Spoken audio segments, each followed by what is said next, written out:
Bienvenue dans cette vidéo consacrée à VS Code et à 6 extensions visuelles qui permettent de mieux voir et comprendre son code. Donc c'est parti pour la première. La première permet de mieux cerner les balises HTML et elle s'appelle Highlight Matching Tag. Elle est là. Highlight Matching Tag.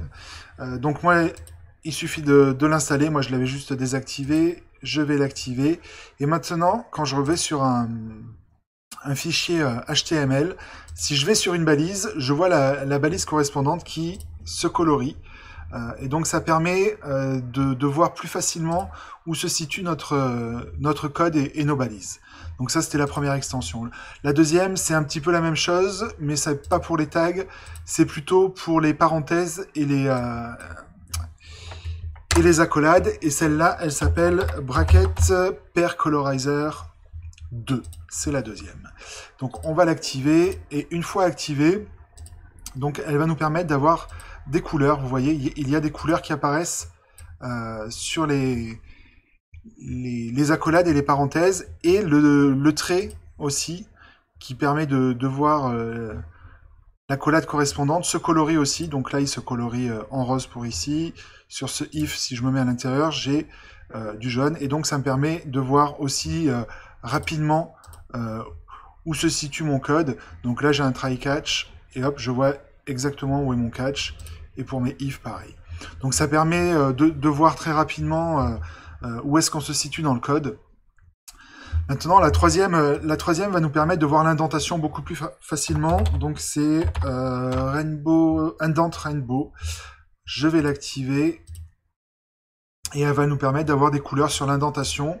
Je reviens et voilà, vous voyez, on a des couleurs, et donc c'est assez intéressant, surtout sur les fichiers YAML. C'est très pratique, et grâce à ça, on peut voir exactement où on se situe dans l'indentation. Donc ça, c'était trois plugins assez proches. Le quatrième nous permet de trouver les couleurs dans une feuille de style en CSS. Quand on a des couleurs comme ça, on a une extension qui s'appelle Color Highlight.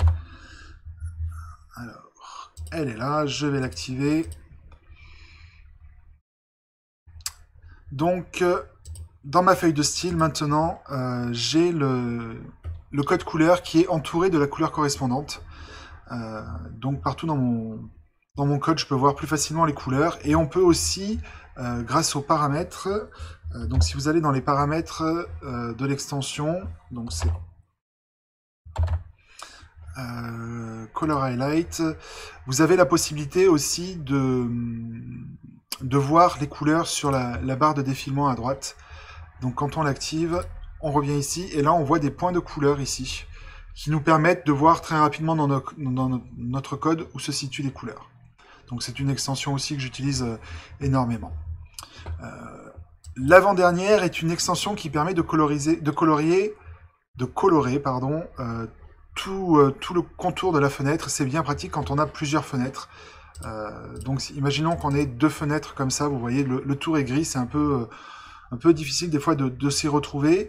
Et grâce à cette extension qui s'appelle Window peut-être Color, voilà, Window Color, donc je vais l'activer. Donc il n'y a aucun paramètre sur cette extension, elle va juste elle va colorer en fait la fenêtre par rapport au répertoire où se situe la base du projet. Donc si je viens ici, donc là j'ai ma fenêtre qui est devenue marron ici, et celle-ci elle est restée grise.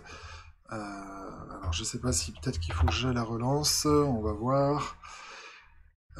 Non, celle-là, pour lui, le nom la laisse en gris, mais vous voyez, j'ai une couleur ici qui est apparue. Et dès que je vais mettre une nouvelle fenêtre, elle va prendre une couleur différente, et donc ça permet facilement de s'y retrouver. Et enfin, la dernière extension, qui est très utilisée et très connue, c'est une extension qui permet d'avoir un thème d'icône. Donc c'est le Material Theme Icon.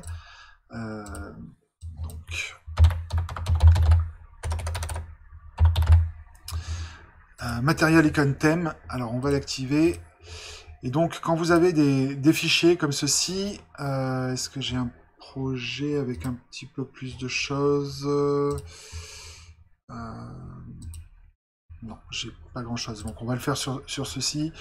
Je vais rajouter, on verra après, peut-être je rajouterai des dossiers. Donc pour l'activer, c'est facile, il suffit d'aller dans le prompt et activer les icônes. Et là, vous voyez qu'on passe directement avec des icônes beaucoup plus sympas que les icônes de base de VS Code. Si on fait un fichier, par exemple SRC, vous voyez, le fichier est coloré directement. Sans doute pareil avec un fichier public. Un répertoire public. Ah, j'aurais pas dû le créer dedans. Je vais le créer ici. Voyez. Donc là, suivant le type de fichier qu'on a et suivant le nom du répertoire, il va y avoir une coloration et une icône différente. Si je mets par exemple un fichier JS, hop, vous voyez. Et donc visuellement, c'est beaucoup plus facile aussi de s'y retrouver dans tous les fichiers. Et il y a aussi des options qui sont paramétrables sur la coloration et sur ces choses comme ça. Donc c'était cette vidéo pour vous montrer donc ces 6 extensions qui permettent d'avoir un code plus lisible et d'être aidé pour l'appréhension et la compréhension de son code. Voilà, ça sera tout pour aujourd'hui. Si vous aimez ma chaîne, n'hésitez pas à vous abonner. Vous pouvez aller faire un tour sur mon site www.serialif.com.